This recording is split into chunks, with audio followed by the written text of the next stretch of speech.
I'm turned off by what is called religion in our nation, and I'm turned off by a lot of what is called Christianity or the church. I find it very repulsive. I really do, and I'm not trying to be unkind.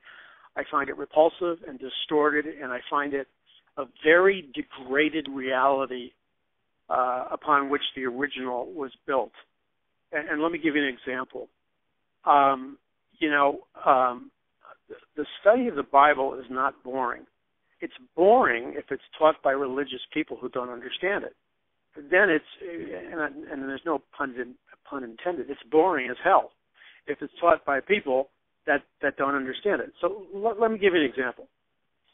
The story of Noah and the flood is basically taught by most churches as if it was an allegory about this funky old man in a beard, and he built a cute little wooden ark, and these cute little animals come into the ark, and God floods the world for whatever reason they decide to come up with, and the animals come in 2 by 2. It's a trite, cute little stupid story that doesn't have real appeal to adults. I mean, it makes a great cartoon for kids, but it doesn't have real appeal for adults. Now, if you throw that in the garbage, that kind of story, and that's what I would do, because if somebody taught me the story of Noah, and I was taught the story of Noah in those terms for most of my life, and I feel like I was ripped off. And then I discovered one day that the story of Noah is the most mind-blowing tour de force that is so beyond any science fiction movie that it will blow the roof of your mind off. The story of Noah is a DNA digital holographic story. It deals with a planetary infection of the human DNA because there are fallen angels coming in from another dimension who actually came to Earth on Mount Hermon in the area, by the way, where Phoenicia is. And if you look at the back of the dollar bill again, you see that bird is not an eagle, it's a phoenix, and it's a phoenix because it's based on the term Phoenicia. And Phoenicia was the general geographic region where these fallen angels descended from heaven on Mount Hermon. So there's a meaning in the phoenix and the Phoenician civilization. By the way, the capital of Phoenicia was Cydonia, which just happens to have a mirror city on Mars. Now, in case you think that's far-fetched, and I don't have time to get into it now, Aleister Crowley was very aware of Cydonia and its relationship between Phoenicia and Mars. And there's a reason why he was very aware of that, but I'll have to put a comma on that. Back to the story of Noah. So these interdimensional beings come down from planet Earth. And by the way, we are right on the precipice of a revolution in human consciousness that is going to turn the world upside down. Because all these movies like Prometheus that Ridley Scott directed, and all the ancient astronaut type stories and movies are really paving the way for what I believe is going to happen very soon, which will be an alien genesis. I believe the traditional Darwinian theory of evolution will be radically modified because it's an unworkable theory the way it's presented now. And the accepted belief, and I believe it's coming very soon, will be that planet Earth was seeded by aliens billions of years ago, and that in the manner of the movie Prometheus, the real genesis or origins of mankind is extraterrestrial. So let's just put a comma on that. Now, going back to Noah, we have these interdimensional beings landing on Mount Hermon, and they are impregnating human women, and they are giving birth to a hybrid race called the Nephilim. And one of the characteristics of the Nephilim is they're giants, and they're very intelligent, and they have a grasp of science and technology that is way beyond the people of that time period. Now, before the flood, the population of planet Earth was probably at least 3 billion people. Before the flood, I believe there was an ancient civilization called Atlantis, and it had high technology. The Nazis believed in what was called the island of Thule, and they also have the story of Hyperborea, and their legends, the Nazi occult legends, were that a star civilization came down to Earth, impregnated or seeded the planet, thus the master race, and there was cataclysms, and the master race had to retreat into Antarctica and other places into the center of the Earth, or at least beneath the Earth, the giant under-the-earth civilization called Hyperborea. And Thule, an island which was submerged during the Great Flood, as was Atlantis, there was supposedly a high percentage. First of all, there was tremendous technology that was beyond man's ability to develop. And we still see the remnants of those ancient monolithic structures that testify to advanced technology, like the Incan ruins and the Mayan ruins and the pyramid structures and so on and so forth. These are evidence of advanced civilizations prior to the flood. So prior to the flood, there's this interbreeding and widespread contamination of human DNA. And God, when he created man and Adam and Eve, he created man in his own image, which means God gave Adam and Eve his DNA, a specific DNA coding system. Lucifer, who's a fallen angel, who's led a rebellion against God with 1/3 of the fallen angels, broke the life force in Eden by introducing the death force. And what pulled that cosmic trigger to release the death force was when the serpent tempted Adam and Eve to disobey the word of God and promised them that they shall be as gods. So you have the human race contaminated with this DNA. And when you read the story, let's say, of Joshua and Caleb and how they went in to fight the giants, well, people don't understand that the giants that they were going in to fight were cross-breeding Nephilim giants. They were the products of interspecies breeding between human women and fallen angels. And the worship of these ancient cultures, the Canaanites, the Jebusites, the Hittites, the Kezites, and you could go on and on and on, and they worshiped like Moloch, which is the same god they worship at the Bohemian Grove. The worship always consisted of the sacrifice of human babies on the burning hands of Moloch, which was a metallic statue heated up. They would burn their babies alive, and their worship consisted of sexual orgies, drug-taking, and drinking in the most perverse manner. Now, this wasn't just about partying.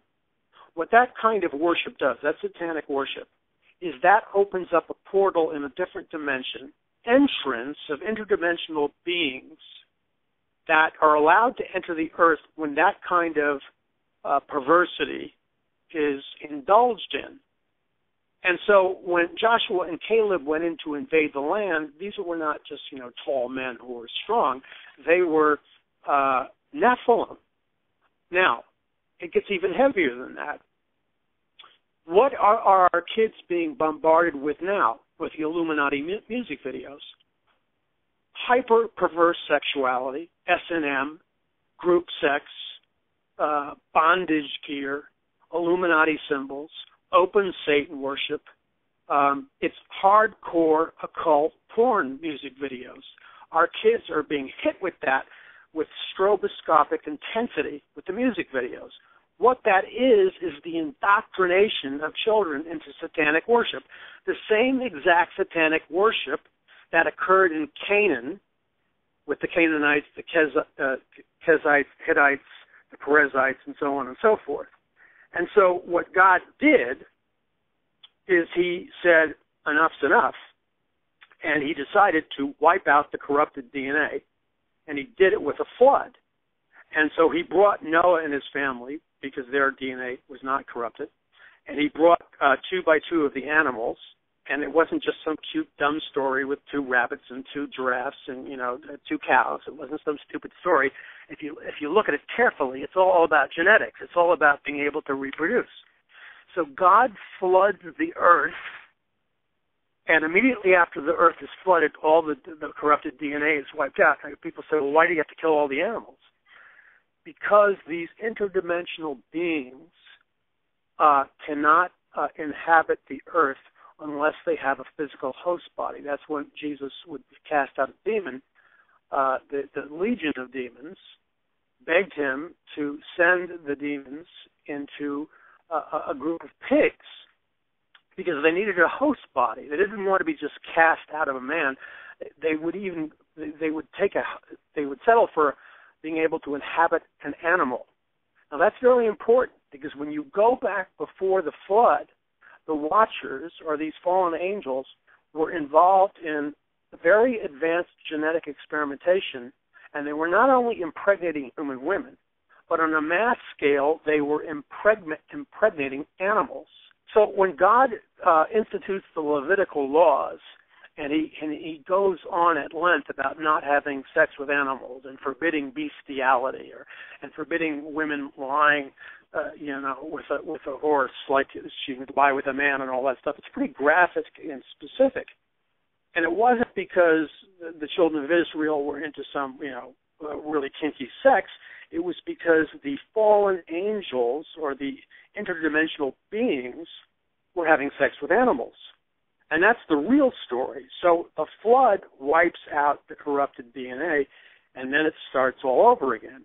But the story of Noah is a DNA, interdimensional being, genetic holographic story. It's mind-blowing. It's beyond the movie Prometheus by Ridley Scott. It's off the Richter scale. It would blow people's minds. Teenagers, young people would line up for 2 hours in a line if somebody would actually teach the story of Noah and quit censoring it and let it rip. Because there's this all-important thing that's happening now. Jesus Christ said these words. He said, as it was in the days of Noah, so it will be in the days of the coming of the Son of Man. Well, what did Jesus mean?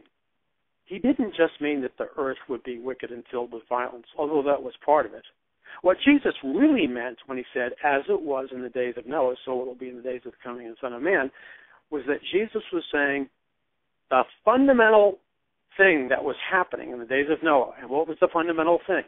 It was the interdimensional beings having sex with human women and producing Nephilim hybrids. That was the fundamental problem.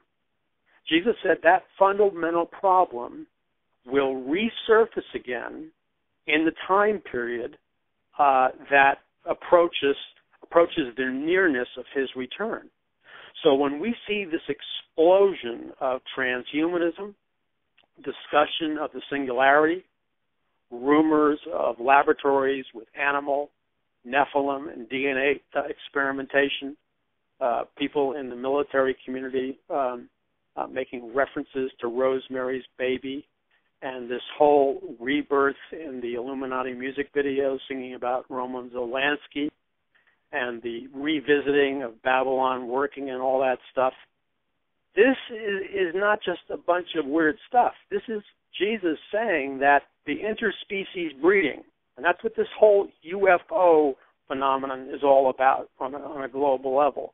This interspecies breeding is exploding again. Now, let me just say one thing, and this should go off in people's heads like a stick of dynamite. There's a pop music girl named Keisha. I don't know if I'm pronouncing it right. It's Kesha. And she's an open Satanist, and she does Illuminati music videos, and she sings in leather bondage gear, and her music videos have group sex and pretty deviant stuff, okay? But, and on one hand, people would almost want to laugh when I say this, because it's so vulgar, it's almost humorous. But she did a big interview with Rolling Stone magazine. I believe it was this month. And again, I can understand people laughing because it's so ludicrous at one extent, except it's tragic on the other hand. She has told Rolling Stone, and she tells her fans, which are in the millions, that her vagina is possessed. Now, she's got a fan base that starts with 6-year-old girls, and she's saying her vagina is possessed. And what does she mean by that?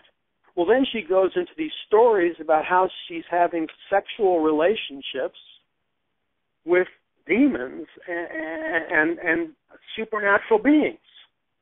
This is exactly what Jesus Christ was talking about. While we're having this interview, there are who knows how many young girls and boys, and there's this resurgence of discussion of people who are having sexual relations, and I don't know what their numerical number is, who claim to be having sex with demonic, angelic, interdimensional beings. It's an epidemic.